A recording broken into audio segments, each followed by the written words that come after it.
As the years passed, the little three princesses grew into beautiful young women. One day the king said, "It is time for you to think of marriage."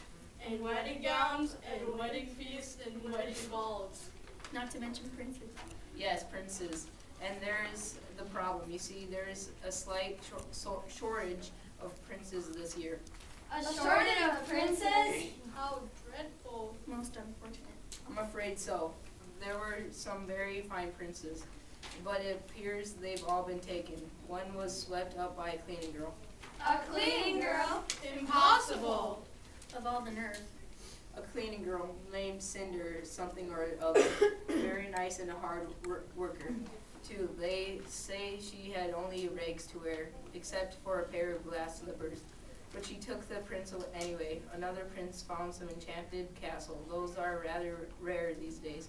But you do find one every now and again. Seems everyone had been asleep for years, including the king's daughter.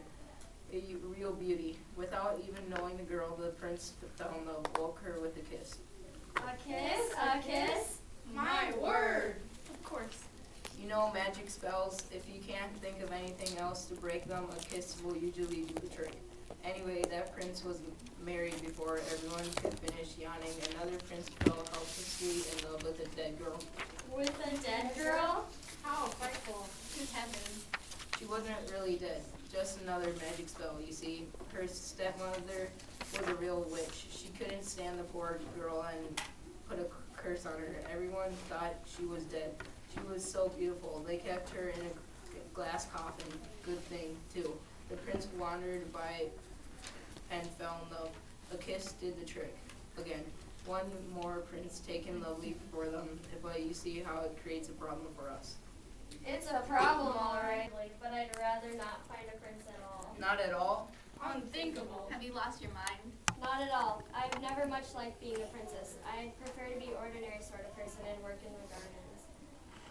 Well, I suppose two princes are enough for any castle. Indeed said. Of course.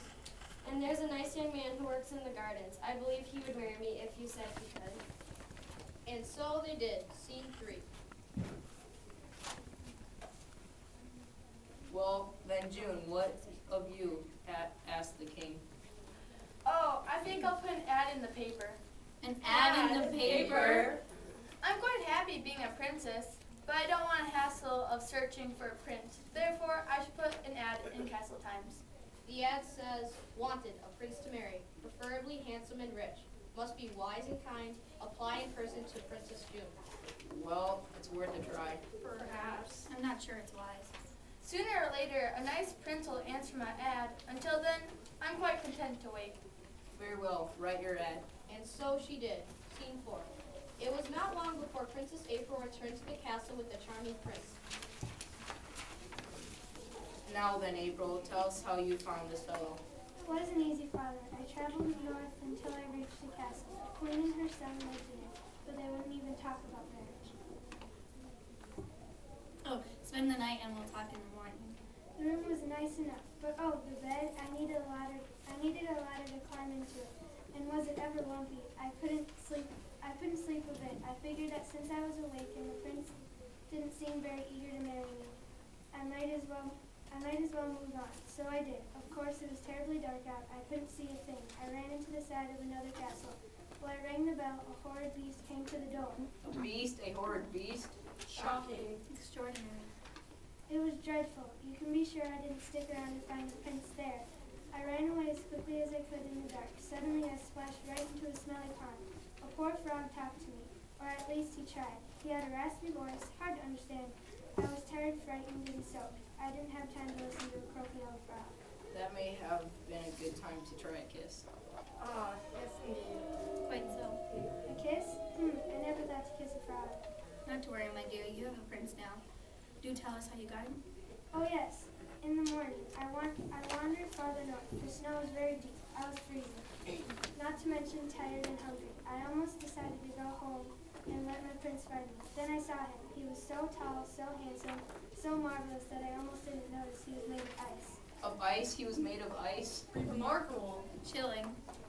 Indeed, he was enchanted, of course, by a wicked stepmother. You know how it is. And you thought him out? A kiss did the trick, just as you said.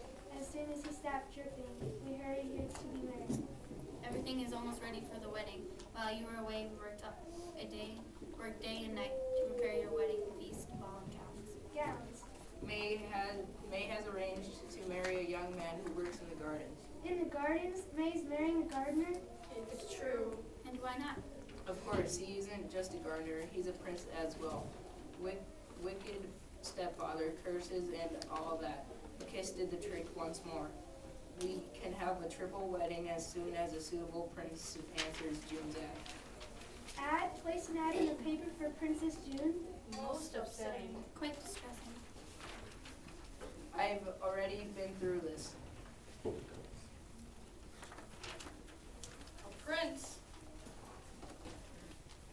Lower the drawbridge.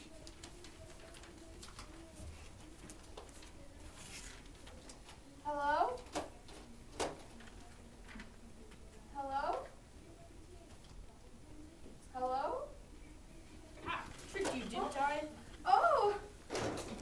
Tom, I'm at your service.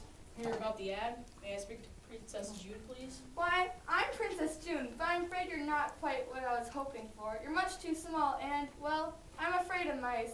I'm sorry, but you just won't do. Oh well, it was worth a try. I guess be off. Good day. Well, It was a very odd little man, only as big as your thumb. His horse was a mouse. I doubt he's really a prince. Oh, there's a bell again. Perhaps this will be my prince. well, So, A kiss wouldn't help. Definitely not. The ad must have gone to the Jungle Times by mistake. It was a lion. a lion? beastly. I knew the ad was a mistake. Perhaps you're right. But the lion's gone now.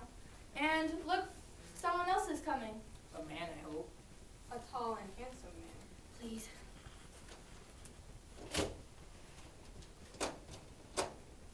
Oh, indeed, the man was tall and handsome, but he was not a prince. I understand you were looking for a new gardener. Actually, I'm looking for a prince to marry me.